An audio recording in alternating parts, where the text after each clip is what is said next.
FIFA বিশ্বকাপ 2026-এর quarter ফাইনালে ফ্রান্সের কাছে 2-0 গোলে হেরে স্বপ্নভঙ্গ হয়েছে মরক্কোর। দলের বিদায়ের সঙ্গে সঙ্গে গ্যালারিতে আবেগ ধরে রাখতে পারেননি বলিউড অভিনেত্রী ও মডেল নোরা ফাতেহি। ম্যাচ শেষে স্টেডিয়ামে চোখের পানি মুছতে দেখা যায় তাকে। সামাজিক যোগাযোগ মাধ্যমে ছড়িয়ে পড়া একটি ভিডিওতে দেখা গেছে পাশে থাকা এক ব্যক্তি তাকে সান্ত্বনা দেওয়ার চেষ্টা করছেন। চলতি বিশ্বকাপ জুড়ে মরক্কোর অন্যতম সমর্থক হিসেবে গ্যালারিতে নিয়মিত দেখা যায় নোরাকে। কোয়ার্টার ফাইনালের ম্যাচ দেখতে বস্টনের পথে তীব্র যানজটে আটকে পড়লেও শেষ পর্যন্ত গাড়ি থেকে নেমে কিছুটা পথ হেঁটে স্টেডিয়ামে পৌঁছান তিনি। খেলা শুরুর আগেই নিজের আসনে বসে দলের জন্য সমর্থন জানান।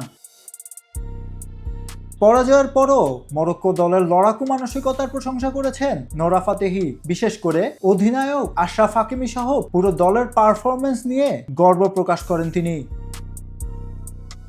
এদিকে নোরার আবেগঘন প্রতিক্রিয়া সামাজিক যোগাযোগ মাধ্যমে ব্যাপক আলোচনার জন্ম দিয়েছে।